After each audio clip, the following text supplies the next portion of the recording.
출애굽기 2장 1절부터 10절입니다.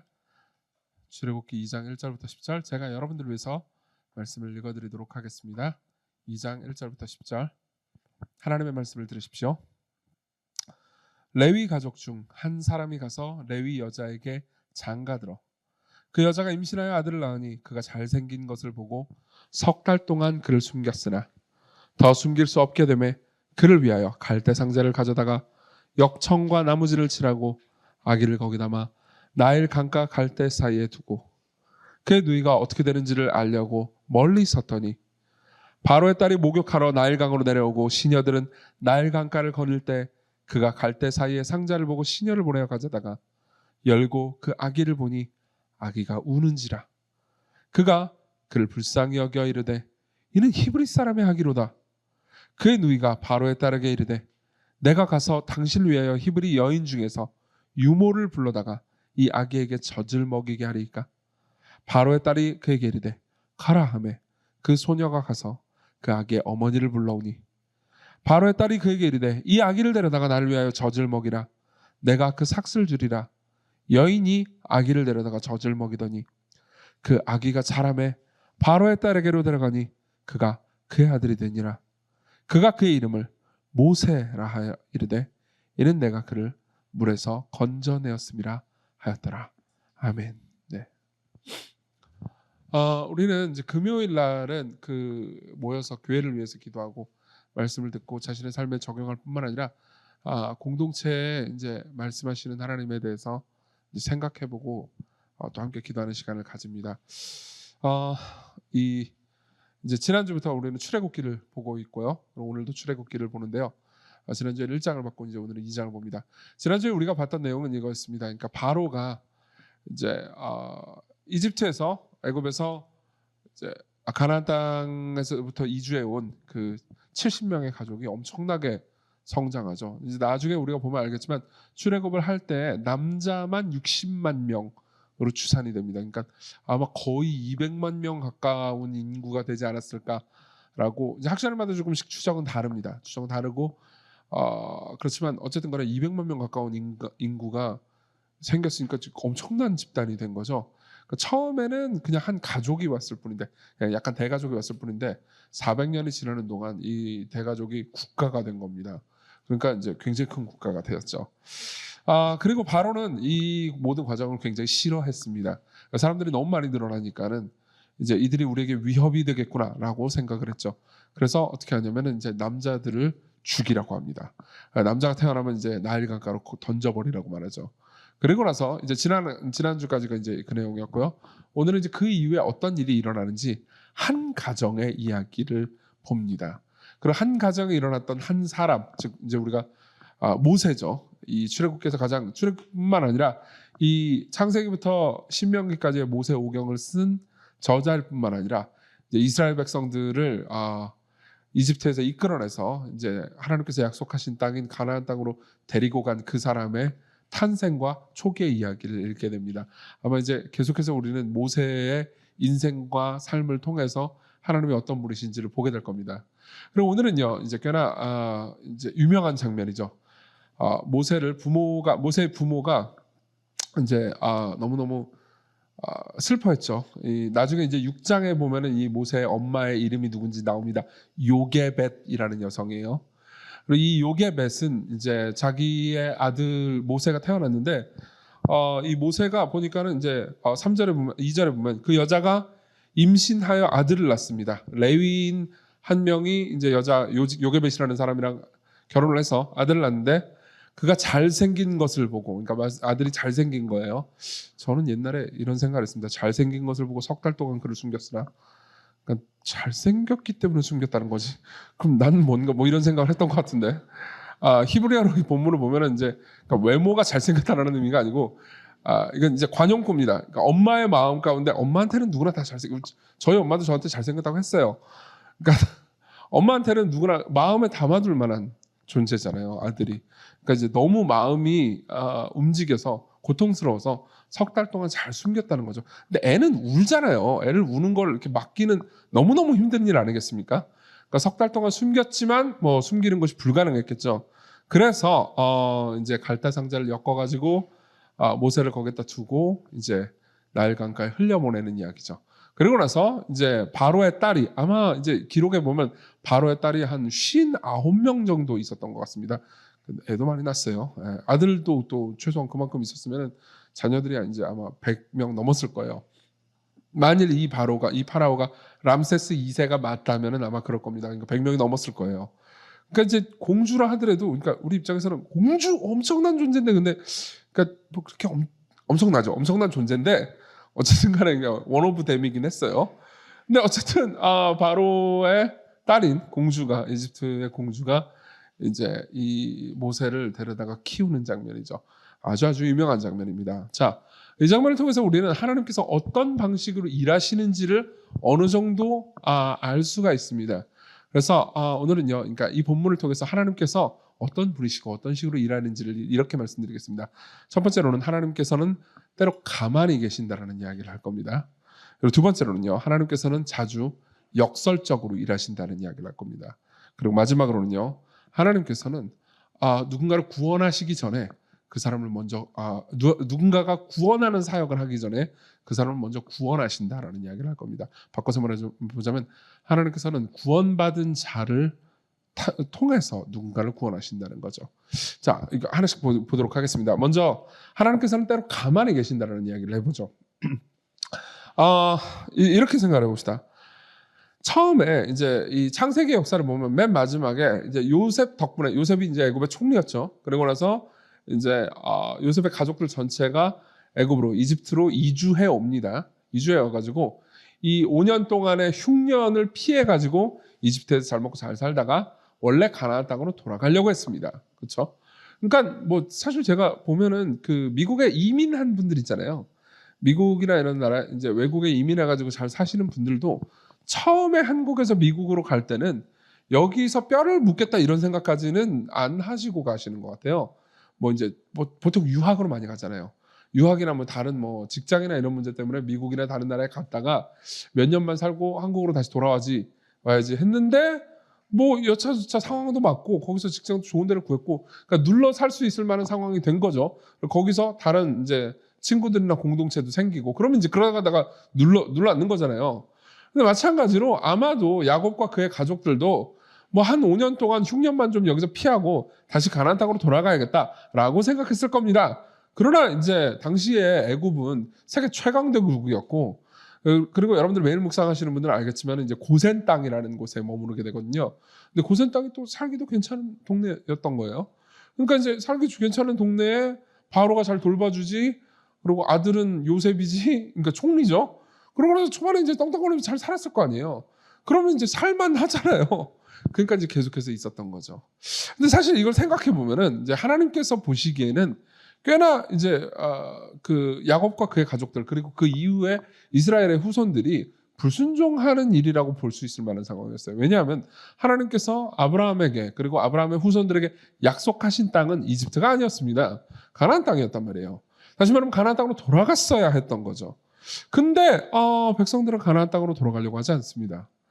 그냥 뭐 이집트에서 살만하니까 이제 거기서 그냥 계속 사는 거죠. 그리고 가나안 땅으로 돌아가지 않고 이제 이집트에 머물면서 400년이나 지나는 거죠.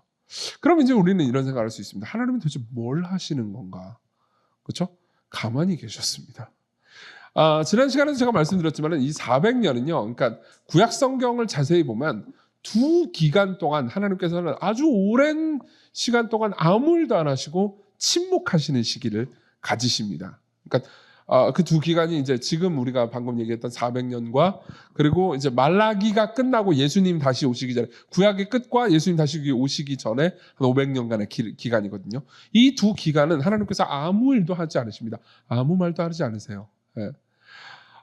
그리고 우리는 종종 삶에서, 여러분들의 삶에서도 그럴 겁니다. 그러니까 하나님께서 마치, 그러니까 나는 하나님을 믿고 그분이 살아계신다고 생각은 하는데 정말 그분이 살아계신가? 아무 일도 안 하시는 것이 아닌가라고 생각할 만한 상황을 접하게 됩니다. 그분은 진짜 가만히 계시는 거예요. 그리고 백성들이 사실 가나안 땅으로 돌아가야 되는데 돌아가지 않으면은 뭐든 어떻게 이렇게 할 만도 하시잖아요. 그렇죠? 할 만도 하시는데 이제 아무것도 하지 않으세요. 자, 그러면은 이제 그 아무것도 하지 않음으로써 도대체 하나님께서는 뭘 이루셨냐? 보세요.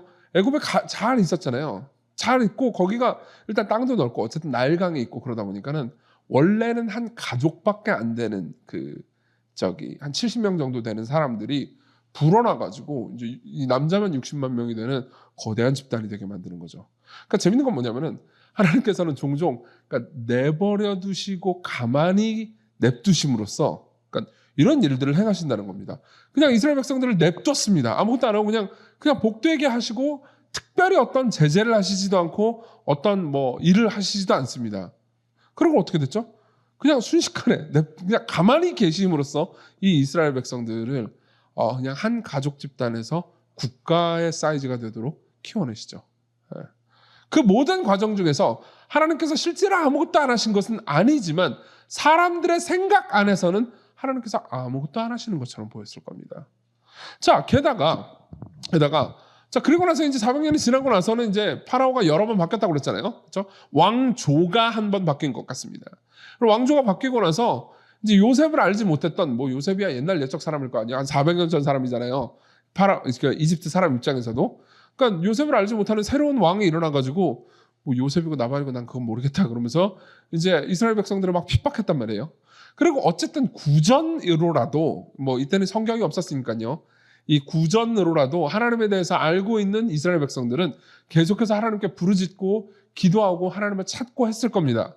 하지만 하나님께서는 아무 대답도 없으시죠. 계속해서 고통스러워하고 괴로워하는데 당장 하나님께서는 뭐 바로를 막 람세스 2세를 막 때려 죽이신다든가 혹은 람세스 2세가 하는 뭐 어떤 일들에 벌을 내리신다거나 혹은 뭐 다른 여러 가지 방식으로 뭔가 특별한 구원을 주시지도 않습니다. 그것도 꽤 긴 기간 동안 그렇게 하십니다. 그리고 어떻게 됩니까? 네. 그리고 이스라엘 백성들은 빠져나가고 싶다라는 생각을 하게 되죠. 네. 자, 여기서 우리는 그러니까 하나님께서 일하시는 방식 중에 하나를 볼 수 있습니다. 보세요. 하나님께서 이스라엘 백성들이 처음 왔을 때, 애굽에 왔을 때 다시 돌아가긴 해야 되지만 돌아가지 않았다고 그랬잖아요. 그렇죠? 근데 돌아가지 않고 사실 이게 한편으로는 불순종이긴 했지만 돌아가지 않고 하는 것을 당장 못 치셔가지고 어떻게 하지 않으시잖아요. 하지 않으심으로써 가만히 내버려 두시긴 하는데 그 내버려 두시는 일로 인해서 이 백성들이 국가 단위의 규모가 되도록 키우십니다. 근데 또 맞은편으로 그래가지고 이제 막 박해를 합니다. 이제 애굽에 있는 사람들이 너네 사람들 너무 커졌어. 너희가 우리 위협이 될 것 같아. 그러면서 막 고통스럽게 만드는데도 불구하고 아무것도 안 하십니다. 예. 그럼 아무것도 안 하심으로써 어떻게 됩니까? 계속 얘들이 잘 먹고 잘 살게 해줬다고 해봐요. 그럼 나중에 가나안 땅으로 돌아가라고 모세를 시켜가지고 명령을 하셔도 아니 나는 여기가 좋은데 왜 가요? 그러면서 안 가려고 들 거 아니에요. 실제로 나중에 이제 여러분들이 민수기에 있는 내용을 보잖아요. 그럼 이제 결국 이스라엘 백성들은 가나안 땅으로 가거든요. 가나안 땅으로 가기 위해서 광야를 통과합니다. 근데 그 광야에는 먹을 게 없단 말이에요. 물론 하나님께서 만나와 메추라기 이런 것들을 주시긴 했어요. 물도 주셨고요. 근데 만나가 아주 만났을 겁니다. 이런 거 안 되는 거죠. 이런 말 하면 안 되는 거죠. 표정이 너무 안 좋은 거 아닙니까? 그래도 한 명은 웃겼군요. 무슨 얘기하다 말았지 내가. 맛이 있긴 했겠지만 뭐 그래서 그거 하나만 먹으면 굉장히 고통스러울 거 아니에요. 그래서 나중에 민수기에서 이스라엘 백성들이 이런 이야기를 해요. 민수기 11장 2절에 보면 백성들이 모세에게 막 부르짖습니다. 부르짖으면서 이렇게 얘기를 해요.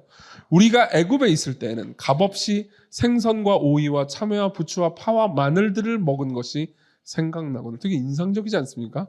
저 두 가지 측면에서 인상적인데 왜 고기가 없는지 모르겠고요. 그리고 또 하나는 부추, 파, 마늘 다양하게도 먹었죠. 이제는 우리의 기력이 다하여 이 만나 외에는 보이는 것이 아무것도 없도다 이렇게 얘기합니다. 그러니까 이스라엘 백성들은 원래 좀 그런 면이 있었어요. 그러니까 뭐 꼭 이게 이스라엘 백성들뿐만은 아니지만, 그러니까 애굽에서 특별히 바로가 박해를 하지 않잖아요. 그러면은 갈 이유가 전혀 없는 사람들이었던 거죠. 광야에 가가지고 자유를 얻게 됐는데도 불구하고 나는 자유보다는 생선과 오이와 참외와 부추와 파와 마늘이 좋다라고 말하는 사람들이었던 거죠. 이해하십니까? 그렇죠? 그런 것들로 볼 때 하나님께서 그러니까 애굽의 바로가 막 이스라엘 백성들을 박해한다고 그래가지고 바로 꺼내주신다면 얘네들은 원래 약속받은 땅으로 갈 생각이 없겠죠. 그러니까 어떻게 하십니까? 가만히 계십니다. 자, 보세요. 근데 지금까지 내용을 정리하자면 이렇습니다. 하나님께서는 가만히 계심으로써 이스라엘 백성들을 남자만 60만 명이 넘는 국가로 키우십니다. 또 다른 한편으로 하나님께서는 가만히 계심으로써 이스라엘을 안주하게 하지 않으시고 가나안 땅으로 보내시기 위해서 그들이 나 가나안 땅으로 가고 싶다. 나는 이 이집트에서 도저히 못 살겠다라는 마음을 가지도록 하시는 거죠. 이 두 개의 일을 이루기 위해서 가만히 계셨습니다. 자, 그리고 이게 그러니까 이런 거죠. 삶에서는 가만히 있어야 되는 일이 있습니다. 그럼 하나님께서도 그런 일식으로 일하신다는 거죠. 어떤 경우에는 이제 부모가 이 아이들을 키울 때 있잖아요. 그때는 제가 사실 그렇게 양육을 잘한 사람이라거나 그런 사람이 아니기 때문에 이렇게 이런 예를 드는 게 어쩔지 모르겠지만은 애들이 이제 태어나면서부터 이제 밥 숟가락을 들고 밥을 먹는 게 아니잖아요. 밥 숟가락을 들고 밥을 먹고 물을 마시고 하는 것 자체가 다 일종의 훈련이란 말이에요. 훈련을 받아야 된단 말이에요. 그럼 어떻게 되냐면은 이제 한 2살 이렇게 넘는 애들이 밥 숟가락 들고 밥을 먹잖아요. 그러면 제대로 먹겠어요. 막 흘리고 막 숟가락 가지고 땅땅땅땅 치고 밥상 다 엎고 막 물 흘리고 막 옷 다 더럽히고 난리가 난단 말이에요. 그리고 특별히 이제 깔끔한 부모들 같은 경우에는 그런 거 못 참잖아요. 그러니까 이제 어떻게 하냐면 이제 밥 숟가락을 들고 먹여주는 거죠. 그럼 먹여주면 이제 애들 입장에서도 먹여주니까 편하고, 그리고 이제 도리도리하고 거기 끄덕끄덕만 하면 되거든요. 그리고 이제 부모 입장에서 깔끔하니까 좋잖아요. 그럼 이제 애가 더디게 성장할 수밖에 없는 거죠. 그러니까 언젠가는 이 아이의 성장이라는 일을 이루기 위해서는 어느 순간 동안은 아무 일도 하지 말아야 되는 순간들이 존재하는 겁니다. 아이가 뭘 필요로 합니다. 되게 너무 어린 나이에 전자기기 같은 거를 빨리 필요로 해요. 그럼 부모님 입장에서는 부모가 자녀를 사랑하니까 전자기기 같은 걸 빨리 주고 싶기도 하잖아요. 그렇죠? 근데 이 아이가 충분히 글을 읽고 그리고 뭔가 대화를 하면서 사회를 시작하기 전까지, 그러니까 전자기기 같은 것들을 어느 정도 그래도 통제할 수 있는 나이가 되기 전까지, 사실 어떤 나이가 돼도 전자기기는 통제하기가 어렵긴 하지만요. 아무것도 안 하고 가만히 있어야 될 때가 있습니다. 뭘 주지 않는 거죠. 그러니까 아이들이 뭘 주세요라고 말할 때 가만히 있는 것 역시 하나의 일이라는 거죠. 맞죠? 자, 하나님께서 삶을 통해서 저와 그리고 이스라엘 백성들도 그렇고 여러분들도 그렇고, 그러니까 교회를 다루실 때 하나님께서는 종종 침묵하시고 가만히 계실 때가 있습니다. 그분은 그 이유는 그분이 아무 일도 안 하시기 위해서 그렇게 하시는 것이 아니고 무언가를 이루기 위해서 그분이 가만히 계셔야 될 때가 있기 때문입니다. 핵심은 이겁니다. 하나님이 가만히 계심으로써 그분이 이루시는 일들이 있습니다. 이 일을 통해서 여러분들이 그분은 너무 잔혹하다라고 생각할지 모릅니다. 그러니까 어쩌면 이렇게 말할 수도 있습니다. 그분은 너무 목적지향적이고 계획한 걸 그냥 이루는 데만 관심이 있구나. 그러니까 인간이 되게 막 울부짖고 힘들 때 그래도 좀 이렇게 가만히 계시지 말고 뭘 바로바로 개입을 해주지. 그러니까 고통 가운데 고통이 있음으로써 이루어지는 일도 있으니까 어느 정도 고통에 머물러라라고 말하는 건 너무 잔혹한 거 아닌가라고 생각할지도 몰라요. 예. 그리고 정말 많은 사람들이 하나님을 감정과 이성이 있는 인격적인 존재로 생각하지 않고 그냥 우주에서 힘만 센 어떤 존재라고 생각하는 경우가 많습니다. 그렇지만 여러분들 나중에 시편을 한번 읽어보십시오. 참고로 시편은 하나님의 말씀입니다. 인간이 쓴 시이긴 하지만요. 근데 시편을 나중에 볼 때 여러분들이 성경 검색 프로그램 같은 것들이 있다면 인터넷에도 있죠. 시편을 보고 나서 언제까지라는 단어로 검색해 보십시오. 나중에요. 언제까지, 어느 때까지 이런 말을 검색해 보십시오. 굉장히 많이 나옵니다. 무슨 말입니까? 시편에 있는 수많은 시편을 쓴 사람들 있잖아요. 그 사람들이 하나님 앞에 기도할 때 하나님 언제까지입니까? 왜 응답하지 않으십니까? 왜 그냥 당신은 가만히만 계십니까? 왜 일하시지 않습니까? 라고 굉장히 많이 질문을 하면서 고통스러워한다는 거죠. 그리고 이런 고통스러운 울부짖음이 성경에 기록되어 있다는 것은 하나님께서 가만히 계시기는 가만히 계시지만 그분이 가만히 계실 때 인간의 부르짖음과 울부짖음을 무시하거나 필요 없다고 생각하시는 것이 아니고 그 모든 것을 아시고 그럼에도 불구하고 인간들을 더 사랑하시기 때문에 가만히 계신다는 겁니다. 그분이 가만히 계셔야 이루어지는 일들이 있습니다. 그리고 그 일을 이루시기 위해서 그분은 종종 가만히 계십니다. 자, 두 번째로 넘어가죠. 자, 그러면은 이제 이 정황을 이해하고 나서 우리는 이제 이 요게벳이라는 한 여자가 그러니까 자기의 아들 모세를 구하기 위해서 이제 어떤 일을 했는지를 좀 깊이 생각해 보겠습니다. 1절부터 보면요. 레위 가족 중 한 사람이 레위 여자에게 장가를 듭니다. 그리고 여자가 임신을 해서 아들을 낳았더니 석 달 동안 잘생겨가지고 석 달 동안 숨깁니다. 그러고 나서 더 숨길 수 없게 되니까 그를 위해서 갈대 상자를 가져다가 역청과 나무진을 칠하고 아기를 거기 담아 나일 강가 사이에 두고 그의 누이가 어떻게 되는지를, 누이는 이제 미리암입니다. 모세의 누나죠. 어떻게 되는지를 알려고 멀리 섭니다. 보세요. 아마도 요게벳은요, 석 달 동안 아이를 살릴 궁리를 하기 위해서 되게 많이 노력을 했을 겁니다. 그리고 실제로 이제 나중에 6장에 보면 알겠지만 요게벳 역시 하나님을 경외하는 사람이었기 때문에 이 아이를 살려달라고 많이 기도했을 겁니다. 예, 엄청 기도했을 겁니다. 생각해보세요. 여러분들이 아이를 낳고 이 아이를 너무 사랑하는데 여러분들이 하나님을 믿는 사람입니다. 그러면 뭘 하겠습니까? 그래서 기도하겠죠.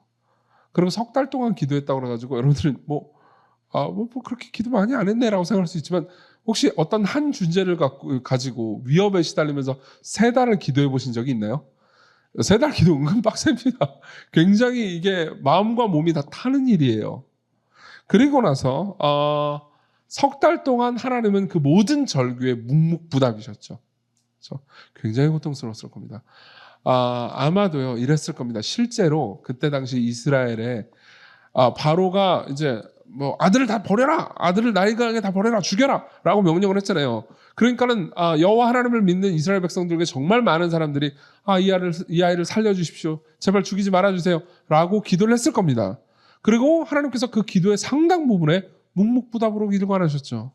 그리고 나서 하나님은 없어, 이 모든 신앙은 다 헛것이야, 필요 없는 거야 라고 생각한 사람들도 많았을지 모릅니다. 그런데 하나님께서는 그러니까 무언가 일이 되게 하기 위해서 계속 그냥 가만히 계시죠. 근데 어쨌든 요게벳은요, 그렇게 기도를 하다가 결국은 이제 굉장히 고통스럽지만은 아이를 갈대 상자로 담아다가 보냅니다. 그렇죠? 어떤 마음이었을까요? 어떤 마음이었을까요? 실제로 이후에 이제 출애굽기와 이 요게벳 그리고 모세의 가족들 이야기를 상세히 살펴보잖아요. 그러면 아이를, 그러니까 어쩔 수 없죠. 뭐 바로가 다 죽이라고 하니까 어쩔 수 없이 나일 강가에 떠내보내긴 하지만은 하나님께서 이 아이를 지켜주시고 돌보아 주시고 결과가 어떻게 될지 모르지만은 하나님께서 원하는 대로 되기를 바란다라는 그런 마음을 두고 아이를 떠나보냈겠죠. 실제로 이런 마음이었는지는 모르겠으나 이런 요게벳의 마음을 상상하면서 부른 CCM이 있습니다. 여러분 아마 요게벳의 노래라는 노래를 아실 겁니다. 제가 가사를 좀 읽어드리죠. 작은 갈대 상자 물이 새지 않도록 역청과 나무 진을 칠하네. 어떤 마음이었을까 그녀의 두 눈엔 눈물이 흐르고 흘러. 동그란 눈으로, 잘생겼다니까 동그란 눈으로 바뀌었죠. 엄마를 보고 있는 아이와 입을 맞추고 상자를 덮고 강가에 띄우며 간절히 기도했겠죠. 이건 저질 유머가 아니에요. 정처 없이 강물에 흔들흔들 흘러내려가는 그 상자를 보며 눈을 감아도 보이지 않는 아이와 눈을 맞추며 주저앉아 눈물을 흘렸겠지. 이건 진짜 사실이겠죠. 주저앉아서 눈물을 흘렸겠죠. 그리고 이제 후렴구가 굉장히 마음을 울립니다. 실제로 자녀를 둔 부모는 이 후렴구에서 마음이 동하지 않을 이 방법이 없습니다. 제가 읽어드리죠. 너의 삶의 참 주인, 너의 참 부모이신 하나님 그 손에 너의 삶을 맡긴다. 너의 삶의 참 주인, 너를 이끄시는 주 하나님 그 손에 너의 삶을 드린다. 그가 널 구원하시리. 그가 너를 이끄시리라. 그가 너를 사용하시리. 그가 너를 인도하시리.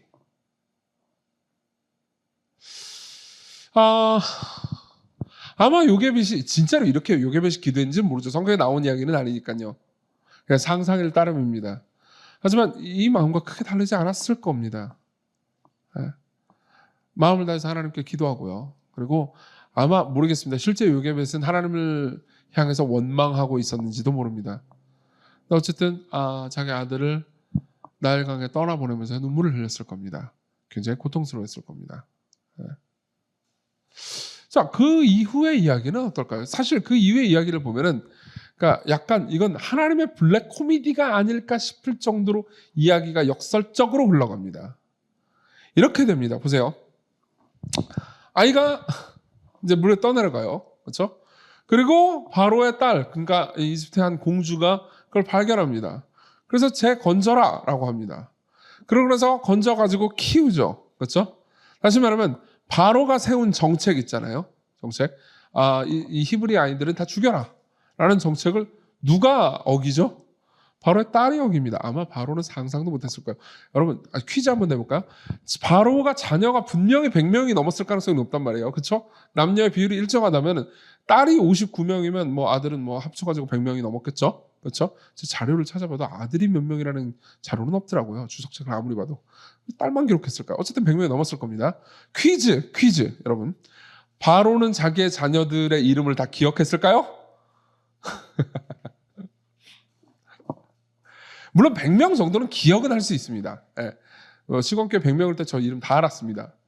그러나 이 공무에 바쁘신 바로께서 자기 자녀들 자기가 키웠을 리가 없잖아. 뭐 운다고 그래가지고 막 밤에 우는데 막 아유 잠재워줘야지 이러면서 이거 그랬겠어요? 바로가? 그런 거 안 했을 거 아니에요. 이름도 몰랐을 겁니다. 그리고 그 중에서 고대 근동에서 딸은요, 그러니까 뭐 공주니까 대단한 존재긴 했지만은 그럼에도 불구하고 바로 입장에서 딸은 하찮은 존재였단 말이에요. 그렇죠? 자기 내부에 스파이가 있을 거라고는 상상도 못했겠죠. 우리 집 가족 중에 하나가 이 히브리 남자아기를 구했을 거라고는 생각도 못했을 겁니다. 그리고 나중에 알았다 하더라도 별거 아니었겠죠. 뭐 히브리 남자아이들 다 죽일 건데 그 중에 내 딸이 이쁘다고 생각하는 한 남자아이 하나 살린 듯 그게 무슨 의미인가 라고 생각을 했는데 하필 살린 그 애가 바로를 고통스럽게 하고 이집트를 거의 멸망 직전까지 몰고 가고 그리고 200만 명에 가까운 유대인들 전체를 이스라엘로 끌고 갈 원흉을 살릴 줄은 상상도 못했죠. 그렇죠? 하나님께서는 이런 방식으로 일하십니다. 하나님께서는 항상 역설적으로 일하십니다. 이건 생각해 보십시오. 이건 인간이 계획한다고 이런 방식으로 할 수 있는 일조차 아닙니다. 이런 역설들은 한두 개가 아닙니다. 모세의 어머니는 뭘 하고 싶었죠? 모세의 어머니는 아들을 살리고 싶었습니다. 아들이 잘 양육받고 싶었습니다. 그렇죠? 여기서 가장 블랙 코미디스러운 건 이겁니다. 보세요. 이제 공주가 구하긴 했는데 얘를 키우려면 젖을 먹여야 되잖아요. 근데 이제 아마 공주는 젖이 안 나올 거고 나온다 한들 뭐 자기가 아기 키우는데 이렇게 희생과 고통을 당하는 거 싫잖아요. 젖 먹이는 건 힘든 일입니다. 그러니까 이제 어떻게 되냐면은 이거 뭐 저기 히브리 사람의 아기인데 뭐 어떻게 키우지? 그러는데 이제 마침 미리암이 와가지고 누이가 와가지고 이 아기 잘 키울 만한 뭐 히브리인들 중에서 유모 하나 구해줄까요? 그럽니다. 자기 엄마죠 사실. 그래서 그래 그러네 안 했으면 빨리 고용 좀 해봐. 그래가지고 이제 엄마를 데리고 오죠. 그러고 나서 재밌는 게 뭐냐면은 구절을 봅시다. 구절을 같이 읽어봅시다. 시작. 바로의 딸이 그에게 이르되 이 아기들을 데려다가 나를 위하여 젖을 먹이라. 내가 그 삭슬 주리라. 여인이 아기를 데려다가 저 보세요. 젖을 먹이는데 이게 사실 자기 아들이잖아요. 물론 왕자님 이러면서 모세인데 자기 아들 이름 내 아들아 이렇게 못했겠지. 왕자님 그러면서 젖을 먹이긴 했겠죠. 하지만 젖을 먹이는 게 엄마가 아들 젖을 먹이는데 당연한 거 아니에요? 당연하게 해야 되는데 그걸 하면 할수록 돈을 받습니다. 그렇죠? 무슨 말이냐면요. 모세의 어머니 요게벳은요. 자신이 가장 하고 싶어하는 일, 아들을 살린 후에 아들을 먹이는 일을요. 바로 왕궁의 예산으로 그 문제를 해결합니다. 그렇죠? 네. 바로한테 월급을 바로는 상상도 못했을 겁니다. 그렇게 키운 아기가 나중에 자기를 공격할 아기가 될 거라고는 어디 감히 상상이나 했겠습니까? 그죠? 게다가 모세는요, 하나님의 전략에 따라서 나중에 이제 히브리서에 이 기록이 나오는데요. 그러니까 이 이집트의 왕궁에서 그러니까 이스라엘 백성들을 이끌어내서 결국은 지도할 만한 지도자의 자격이 될 만한 교육들을 파라오의 왕궁에서 받게 됩니다. 그렇죠? 그건 역시 생각도 못했겠죠. 그렇죠? 생각해보세요. 파라오 입장에서는 파라오의 문제가 이겁니다. 파라오는 자기가 뭐든 할 수 있다고 생각합니다. 예. 자기가 뭐든 할 수 있다고 생각합니다. 이건 되게 재미있는 지점이죠. 사실 인간의 교만은 종종 자신이 신이 될 수 있다는 착각에 휩싸일 때가 있습니다. 실제로 이거는 제가 경험한 거기도 하고요. 그리고 정말 많은 심리학자들도 지적하는 내용입니다. 제 이름 까먹었는데요. 이름을 기록해놨어야 되는데 기억이 안 나네요. 어떤 굉장히 유명한 이제 하버드의 심리학자가 있습니다. 이 사람은 본인이 이제 임상 심리학자이기 때문에 굉장히 다양한 사람들을 만나가지고 이제 상담을 했던 거죠. 상담을 하다 보면은 이제 사회 지도층들 있잖아요. 사회 지도층도 굉장히 성공한 사람들, 그런 사람들을 많이 상담을 이제 할 수 있었던 거죠. 그런 기회가 많았던 겁니다. 그런 사람들을 상담을 하다 보면은 종종, 그러니까 그 사람이 어떤 거에 전문가잖아요. 그러면 다른 거에 있어서도 자기 전문 분야가 아닌데도 불구하고 뜻밖의 엄청난 자신감을 가지고 무언가를 결정하다가 일을 그르칠 때가 굉장히 많다고 이야기를 합니다. 예컨대 이제 어떤 사람이 뭐 뉴욕 월스트리트에 무슨 뭐 투자 전문가예요. 그래서 투자를 해가지고 어마어마한 돈을 벌었습니다. 그러면 자기 자신도 알겠죠. 자기가 뛰어난 존재라는 걸, 그렇죠? 그리고 능력 있는 존재라는 걸 어느 정도 알겠죠. 근데 이런 사람이 나는 뭐든지 알 수 있어. 실제로 머리가 똑똑하니까는, 그러니까 뭐 책이나 이런 것들을 보면서 공부를 하거나 뭐 강의 같은 것들을 들어도 흡수하는 속도가 빠를 겁니다. 그렇죠? 그러다 보니까 이제 이런저런 일들을 하다가 어떤 뭐 의학 같은 거에 관심을 가지는 거예요. 뭐 의대를 나온 것도 아니고 그런데, 그렇죠? 그러다가 이제 막 이것저것 보다가 대체의학 같은 걸 본 겁니다. 그래가지고 이거 약 먹으면 안 돼. 뭐 이거 쓸데없이 뭐 이런 것들 약 먹지 말고 이런 저런 것들을 하면은 인간이 더 건강해질 수 있어라고 생각하는 거에 지나친 자신감을 가지게 된다는 거죠. 그래서 일찍 죽는 겁니다. 예. 예컨대 스티브 잡스도 그런 사람이었죠. 예. 그 사람이 암으로 죽은 걸 여러분들이 알고 있을 겁니다. 그리고 그 사람은 생각보다 좀 일찍 죽었습니다. 왜냐하면 말년에 의학을 거부했기 때문입니다. 그리고 자기가 자기 자신이 그거에 대해서 너무 지나친 확신을 가지고 있었죠. 저는 잡스를 비난하고 싶은 것이 아닙니다. 오히려 그러니까 이런 이야기를 하고 싶은 겁니다. 사람들은요, 종종 자기가 무언가를 핸들링해가지고 뭔가를 해가지고 성취한 경험이 있잖아요. 그리고 그 성취한 경험에 대해서 자기 자신을 겸허하게 생각하지 못할 때 자기가 뭐든 할 수 있을 거라고 오해합니다. 바로도 그렇게 생각했죠. 바로는 진짜 뭐든 할 수 있을 거라고 생각했던 겁니다. 쉽게 말하면 인간을 통제할 수 있을 거라고 생각했습니다. 그래서 인구를 통제하고 누군가를 어떤 한 민족의 사람들을 다 죽임으로써 그 민족의 숫자를 통제하고 그 민족을 노예로 삼는다라는 자신의 말도 안 되는 이 계획을 진짜 살아계신 하나님이 없다고 생각하면서 사실 자기 자신이 신이라고 생각했죠. 왜냐하면 파라오에서 이 이집트에서요, 파라오는 신의 현신이었거든요. 신이 나타난 거였거든요. 그러니까 진짜 자신이 신이라고 생각한 거죠. 그리고 나서 어떻게 합니까? 통제합니다. 그리고 자신이 통제하지 못하는 영역 생각해보세요. 여자들, 그때 당시 파라오 입장에서요. 파라오 입장에서 여자들 아무것도 아니잖아요. 공주들 59명 중에 하나 아무것도 아니에요. 저 공주 하나가 뭘 어떻게 하든 그게 무슨 상관입니까? 나는 명령을 내렸고 다 뭐 나일강에 아이들을 던지고 있는데요. 그렇죠? 게다가 이런 것들을 여러분들 생각해 보신 적 있습니까? 실제로 나일강에서 목욕을 할 때, 이제 이 공주가 나일강에서 목욕을 하러 오다가 이제 모세를 발견한 거란 말이에요. 그리고 당시의 공주들은 나일강에 매일 목욕을 하러 갔습니다. 이것은 단순히 그러니까 위생적으로 깨끗한 일 뿐만 아니라 일종의 제사였어요. 공주들은 늘 그 일을 했었어야 했습니다. 그렇죠? 그럼 매일 가가지고 목욕을 할 때 애기들 우는 뭐 히브리 아이들 뭐 태어나면은 뭐 이제 나일강가에 둥둥 떠다니는 거 뭐 하루 이틀 바뀌었어요. 그럼 늘 보자마자 뭐 이제 애들 뭐 죽이는구나 그러면서 신경 안 썼을 겁니다. 대부분의 공주들이 그랬겠죠. 근데 어느 날 한 공주가 그것도 맨날 봤던 다른 아기들은 눈에 들어오지 않았는데 한 아기만 눈에 들어왔고, 그리고 눈에 들어온 한 아기를 키우려고 하다 보니까는 어떤 소녀가 와가지고 마침 키우기 위해서 유모를 빨리 구해줄 수 있다고 말했고, 그리고 마침 그 유모가 왔습니다. 그죠? 모든 다른 아기들은 마음이 동하지 않았어요. 근데 이 한 아기는요, 내가 키우고 싶다라, 이 아이는 사랑스럽다라는 생각이 든 거죠. 생각해보세요. 이걸 바로가 통제할 수 있나요? 인간의 마음을 바로 인간이 통제할 수 있나요? 여러분들은 누군가가 누군가를 사랑할 수 있게 만들 수 있다고 생각하십니까? 종종 그러니까 아주 매력적인 사람들은 사람들을 통제할 수 있다고 생각하는 경향이 많습니다. 외모가 아주 뛰어나요. 그리고 화술이 좋습니다. 그리고 여러 가지 능력에서 강한 사람들은요, 자기 자신이 누군가의 사람들의 마음까지 끌고 통제할 수 있을 거라고 생각하는 경향이 있습니다. 하지만 그렇지 않습니다. 생각해보세요. 파라오가 자기 딸 중에 하나가 유대인 아기 하나를 사랑스럽게 여길 거라고 그런 것들을 통제하거나 막거나 혹은 그런 마음이 생기게 만들거나 못 생기게 만들 수 있겠습니까? 불가능했습니다. 하나님은 하셨죠. 하나님은 하셨죠. 자, 이 지점에서 우리가 생각해야 되는 게 있습니다. 무슨 말이냐면요, 이런 거예요. 요게벳은요, 파라오의 엄마는, 파라오가 아니죠, 모세의 엄마는요, 역시 가만히 있었습니다. 물론 가만히 있었다는 게 아무것도 안 하고 가만히 있었다는 게 아니죠. 요게벳은요, 이렇게 할 수밖에 없었습니다. 아이를 위해서 기도하고요, 아이가 살 수 있는 방법을 찾다가 결국은 파라오의 명령대로 아이를 나일강에 떠나보내는 일 말고는 할 수밖에 없었던 거죠. 요게벳이 할 수 있는 일이라고 묻자 이런 말밖에 없었을 겁니다. 하나님, 저는 제가 할 수 있는 일은 다 했습니다.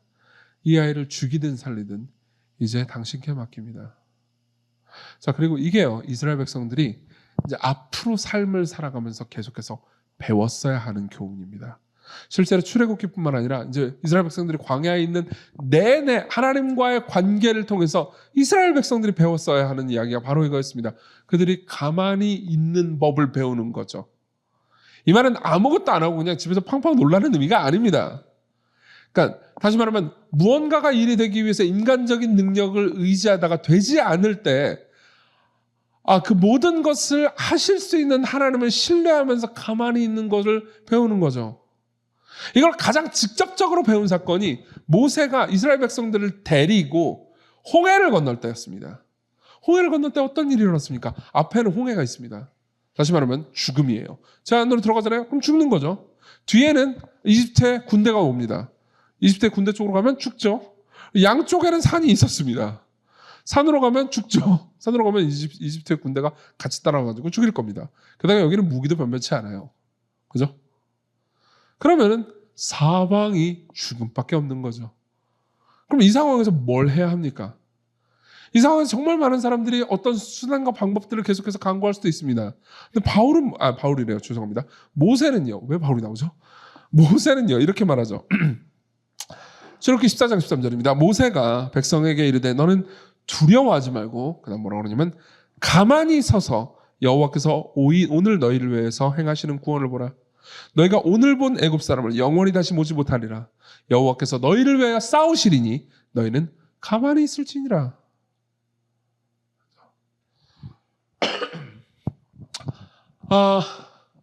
하나님께서 가만히 계심으로써 어떤 일들을 이루시듯이 우리도 삶을 통해서 가만히 있어야 할 필요가 있을 때가 있습니다. 그 말은 그러니까 수동적이 되라는 의미가 아닙니다. 오히려 이런 의미입니다. 우리가 할 수 없는 일들이 많이 있다는 것을 인정하는 거죠. 여러분들은 삶을 살다가 사람의 마음을 바꾸지 못해서 고통스러워하고 괴로워한 적이 있을 겁니다. 나는 그 사람의 마음을 바꾸고 싶습니다. 하지만 바뀌어지지 않습니다. 보통 바꾸고 싶은데 바뀌어지지 않을 때 우리는 뭘 합니까? 분노하거나 왜 안 바뀌는 거야? 그렇죠? 혹은 자기 자신을 자책합니다. 나는 저 사람의 마음을 바꾸지 못해. 여러분들은 회사 생활을 하거나 학업을 합니다. 그리고 하다 보면요, 그러니까 이건 좀 슬픈 이야기긴 하지만 사람마다 재능이 있다는 것을 알게 됩니다. 맞죠? 어떤 사람은 똑똑합니다. 그러니까 내가 공부한 만큼 공부를 하지 않아도 나보다 훨씬 더 좋은 성적이 나옵니다. 다른 사람들은 일에 있어서 센스가 있습니다. 나는 그렇지 않아요. 다시 말하면 그러니까 내가 할 수 있는 모든 일을 해도 할 수 없는 영역이 존재하는 거죠. 사람의 마음을 바꿀 수도 없고, 일을 잘 되게 만들 수도 없고, 일을 하다가 모든 것들을 하려고 통제를 다 했는데 갑자기 닥쳐오는 불운을 막을 재간도 없습니다. 그럼 어떻게 하죠? 우리는 손쉽게 분노하거나 손쉽게 좌절해버리거나 손쉽게 하나님을 원망합니다. 요게벳을 보세요. 결국 아무것도 할 수가 없었습니다. 3달 동안 노력해봤자 아이가 우는 것을 막을 수는 없죠. 하나님께서 이렇게 이 아이를 구하시기 위해서 아마 요게벳의 머리에는 이렇게 생각했을 수도 있습니다. 이거 성경에 나와 있지는 않지만 이런 식으로 상상해보죠. 요게벳이 상상할 수 있는 정도는 이럴 거예요. 하나님께서 이 아이에게 은혜를 많이 주셔가지고 기적적으로 아이가 울음을 그치게 되는 거죠. 그죠? 너무너무 순딩순딩한 아이가 되는 거예요. 안 우는 거예요. 그래서 집에다가 계속 혼자 데리고 있어도 절대 안 들키는 것, 혹은 누가 들키지 않게 되는 것, 혹은 바로의 마음이 바뀌게 되는 것, 이런 걸 생각했을 수도 있습니다. 근데 아이를 강으로 떠나보냈는데 그걸 바로의 딸이 발견해가지고 내가 마칠 유모가, 이런 건 상상도 못했겠죠. 그렇죠? 우리는 종종 우리가 생각할 때 우리 삶의 어떤 문제들, 뭐 교회의 문제도 마찬가지고 여러분들 개인의 문제들도 마찬가지일 겁니다. 문제들을 해결하기 위해서 나름의 상상력을 펼칩니다. 그래서 이런 식으로 해결되면 어떨까? 이런 방식으로 하면 어떨까라는 생각을 합니다. 그리고 실행을 하고 계획을 하죠. 그리고 그때 그렇게 되지 않는 경우를 봅니다. 그때 우리가 가만히 있는 법을 모른다면요, 우리는 쉽게 분노하거나 쉽게 좌절할 겁니다. 하지만 우리는 이렇게 할 수 있습니다. 하나님, 저는 제가 할 일을 다 했습니다. 이제 나머지 모든 것들은 하나님께 맡깁니다. 저는 이 지점에서 제가 전능하지 않다는 걸 인정합니다. 이 말을 이스라엘 백성들이 계속 하지 못했기 때문에 이스라엘 백성들은 광야에서 계속 고통을 당합니다. 이스라엘 백성들은 계속 자기 계획이 있었고, 하나님을 거스르는 계획이 있었고, 하나님을 신뢰하는 법을 배우지 못했죠.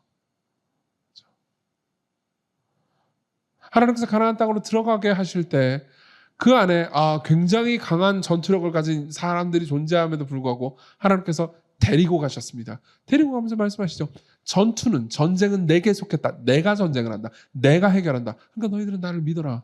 나는 그 땅을, 가나안 땅을, 젖과 꿀이 흐르는 그 땅을 너희들에게 주기로 작정했다. 내가 작정하면 너희들의 이성과 생각과 방식과 상상으로 이룰 수 있는 방식이 아닌 다른 방식으로 이룰 거다. 너희는 가만히 있어야 한다. 여러분, 이게 기독교와 다른 모든 종교의 가장 큰 차이점이라는 것을 알고 계십니까? 기독교는 다른 종교는 이렇게 합니다.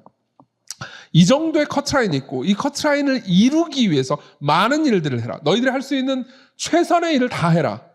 아니, 최선의 일보다 훨씬 더 해라. 일을 하는 게 중요한 게 아니다. 잘하는 게 중요한 거지.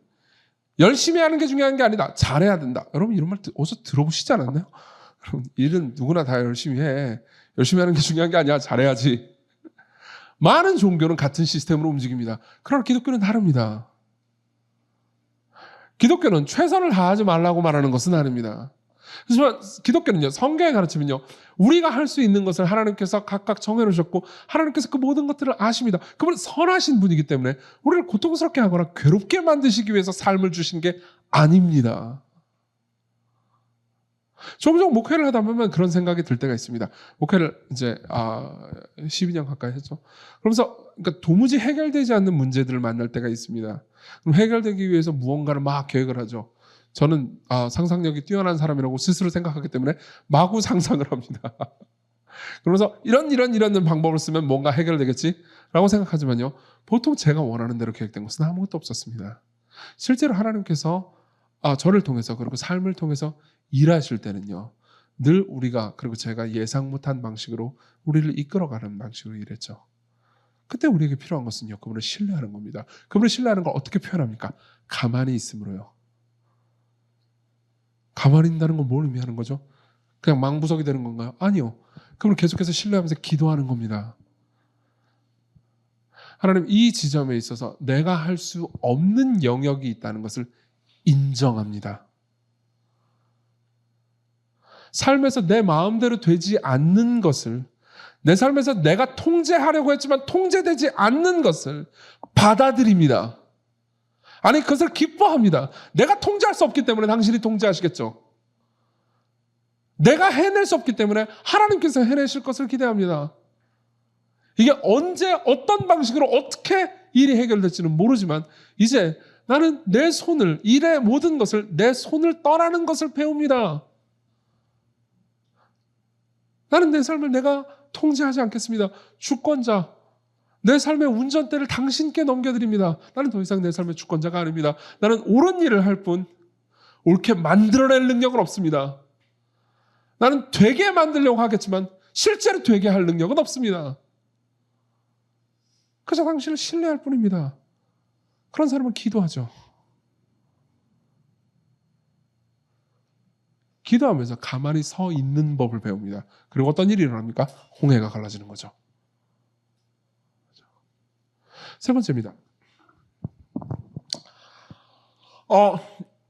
하나님께서는요, 어떤 사람을 통해서 일하시기 전에, 구원을 이루시기 전에요, 하나님께서는 항상 그 사람이 구원을 받는 경험을 하게 하십니다.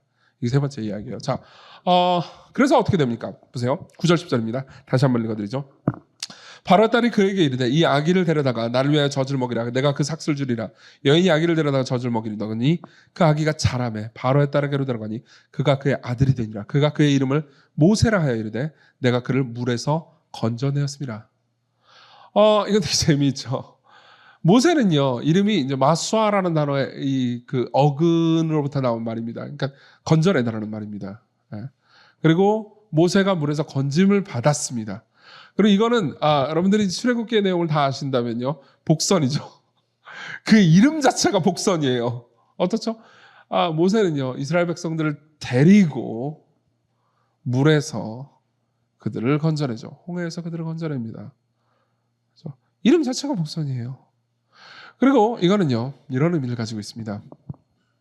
우리가 이제 다음 시간과 그 다음 시간을 통해서 살펴보겠지만요, 모세가 이스라엘 백성들을 데리고 이스라엘 백성들을 구원하는 구원자 혹은 거의 중보자로서의 일을 결국 하게 됩니다. 그리고 모세가 그 일을 하기 위해서는요, 모세는요, 80년 동안 어떻게 보면 좀 찌질한 인생을 살았어야 했습니다.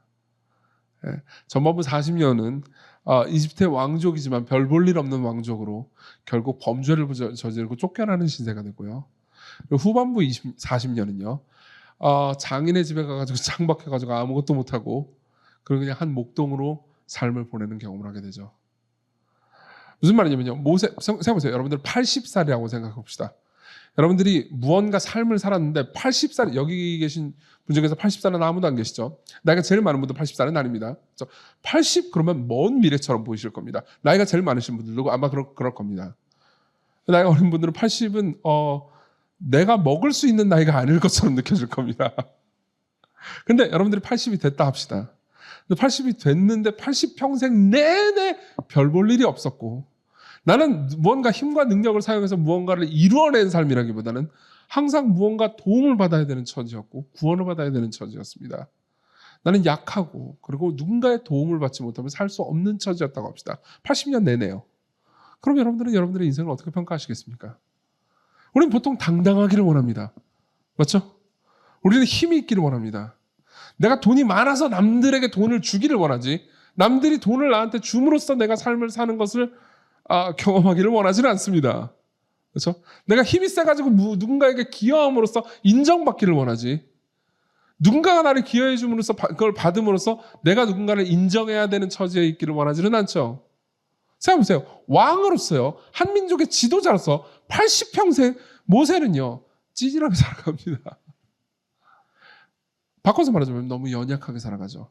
모세는 평생 삶을 통해서요, 여러 사람들과 여러 방식으로, 여러 사람들로부터 여러 방식으로 구원을 경험했어야 했습니다. 무슨 말입니까? 모세는 계속해서 스스로의 힘으로 살 수 없다라는 것을 배워가는 80년을 살았다는 거죠. 그리고 처음 인생조차 그랬습니다. 인생의 처음 부분조차 그는요, 건짐받지 않으면 살아날 수 없는 존재로 살았죠. 이거 뭘 의미합니까? 여러분들 모두가 그런 삶만 살아가게 된다는 의미인가요? 아니요, 그렇지 않습니다. 이미 살아온 삶도 그렇지 않을 겁니다. 그렇지만요, 이런 의미입니다. 오히려 하나님께서 여러분들을 사용하신다면, 하나님께서 각 개개인뿐만 아니라 한 교회를 사용하신다면요, 하나님께서는 그 사람이 철저하게 나는 내 스스로 무언가를 하거나 내 스스로 무언가를 개선할 수 있는 존재가 아니고 나는 구원이 필요한 존재다. 나는 하나님의 절대적인 도움이 필요한 존재다. 나는 삶 전체를 통해서 가만히 서 있는 법을 배워야 하는 존재다. 라는 걸 뼈저리게 경험하게 하고 난 이후에야 하나님께서는 그 사람을 사용하셔서 하나님의 사람으로 빚어가신다는 거죠.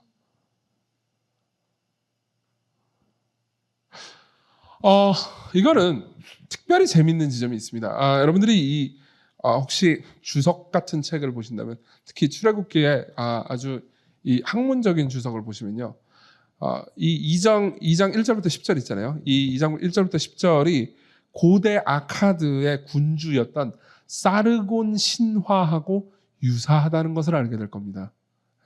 그 신화의 내용을 조금 읽어드리겠습니다. 나는 전능한 왕, 곧 아카드의 왕인 사르곤이다. 나의 어머니는 애니툼이며 나는 나의 아버지를 알지 못한다. 그러면서 막 자기 자랑을 합니다. 나는 최고다, 나는 왕이다, 나는 짱이다, 막 이런 얘기를 막 해요. 그리고 나서 엄마는 은밀하게 나를 낳았고 나는 강에 던져졌다. 그러나 강은 나를 삼키지 않았고, 아키가 뭐 학자들마다 의견은 다릅니다. 물의 신이라고 말하는 사람도 있고 그냥 한 인간이라고 말하는 사람도 있습니다. 아키가 나를 아들로 삼고 나를 키워주었다. 이렇게 말합니다. 비슷하죠? 그죠? 그러면 여러분들이 이런 생각이 들 수 있습니다. 표절인가? 이게 모세가 이 아카드 신화를 표절했나? 이건 모릅니다. 왜냐하면은 이 모세오경이 먼저일 가능성이 높습니다. 그러니까 그러면 먼저인 게 표절을 먼저 하진 않죠. 예. 생각해보세요. 팀 켈러 목사님의 설교를 제가 표절하지, 제가 팀 켈러 목사님이 제 설교를 표절하진 않을 거 아니에요. 무슨 말인지 이해하시죠? 예. 그분 은퇴하셨는데. 핵심은 이거죠. 아카드 신화와 이게 굉장히 유사해 보입니다. 근데 결정적으로 다른 점이 있습니다. 뭔지 아십니까? 사르곤이 이 이야기를 쓸 때 사르곤은 이런 이야기를 하고 싶은 겁니다. 나는 그렇게 어렵고 힘든 상황에서 태어났다고. 그래서 강에 던졌는데 내가 워낙 강한 인간이기 때문에 강마저도 나를 삼키지 못했지. 그런 정도로 짱이야. 그렇게 강에서 건짐받아가지고 내가 어떤 존재가 된지 알아? 결국 모든 강들을 다스리는 킹왕짱이 됐어. 뭐 이런 내용입니다. 근데요, 모세오경에 나온 이 출애굽기 2장 1절부터 10절의 내용은 뭐냐면은 이스라엘 민족 전체의 지도자인 모세가요, 이토록 연약한 존재고 구원받지 않으면은 아무도 구원할 수 없는 그런 존재였다는 거죠. 참고로 이 출애굽기 2장 1절부터 10절을 누가 썼을까요? 예, 모세입니다.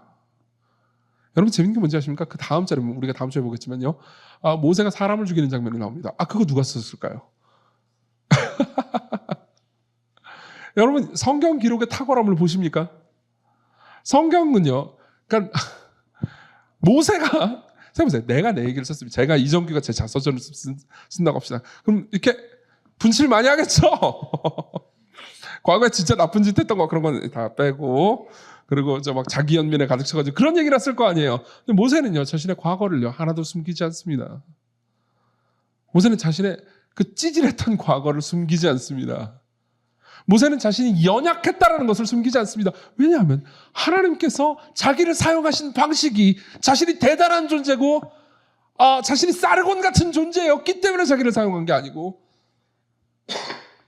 약하고 미련하고 바보 같은 존재였는데도 불구하고 자신을 건지셨고 그런 자신을 사용했다는 것을 모세는 누구보다도 더 잘 알기 때문입니다. 그리고 구약성경뿐만 아니라 신약성경까지 이 모든 내용들을 다 배운 사람들은요, 이 이야기를 통해서 장차 모세와 비슷한 방식으로 태어나자마자 죽음의 위험에 처했고, 그래서 이집트로 내려갔다가 다시 가나안 땅으로 돌아온 한 남자를 보지 않을 수가 없습니다. 여러분, 모세와 사르곤 왕과의 유사성보다 모세와 예수 그리스도와의 유사성이 훨씬 더 강하다는 걸 알고 계십니까? 예수 그리스도의 역사는요, 어린 시절의 역사는 진짜 말 그대로 사실입니다. 이건 창작물도 아니고 표절도 아닙니다. 사실입니다. 그리고 그리스도께서 행하신 일을 보면요, 그분조차도 이 땅에 오실 때 나는 사르곤이다 이렇게 오시지 않았습니다. 나는 예수다 이렇게 오지 않으셨습니다. 생각해보세요. 신이 사람을 건지기 위해서 이 땅에 왔다면요, 우리는 보통 이렇게 상상하기 쉽습니다. 신이니까 신, 위대한 존재, 그러니까 위대하게 강한 힘으로 모든 것을 다 때려 부수면서 인류의 평화를 이루는 존재, 이렇게 생각하기 쉽습니다. 아니요, 그분은 그렇게 하지 않으셨습니다. 그분은 왕이시고 신인데도 불구하고 당시의 헤롯 왕에 의해서 죽임을 당할 뻔합니다. 그분은 모든 피조물들을 만드신 신인데도 불구하고요, 그분은요, 짐승들의 위협을 받으시고, 우리가 지난주에 봤죠? 주일날. 사람들의 위협을 받으시고, 사람들로부터 건진받지 않으면 안 되는 연약한 존재로 이 땅에 오시죠. 어머니가 젖을 먹여야 자랄 수 있는 존재, 그런 아기가 되어서 오셨습니다. 그리고 삶을 살면서요, 그분은 연약하지만 하나님을 신뢰했죠. 그분 역시 하나님 앞에서 가만히 서 계셔야만 하는 순간이 있었습니다. 겟세마네를 생각해 보십시오. 그분은 기도밖에 할 수 없었습니다. 그분은 기도밖에 할 수 없었습니다. 물론 그분은 신이기 때문에 그분이 원하기만 한다면 천사들을 명령해가지고 보내서 이 모든 것들을 끝낼 수 있었습니다. 십자가로 가지 않으실 수 있었습니다. 그렇지만 그분이 하나님 앞에 섰을 때요, 그분조차도 히브리서에 보면 이렇게 말하죠. 육체에 계실 때 자기를 죽음에서 능히 구원하실 분에게, 여러분, 우리 구주 예수님은 우리를 구원하시는 분이잖아요. 근데 그분도 구원이 필요했다고 말합니다. 무슨 말입니까? 그분이 부활이 필요했습니다.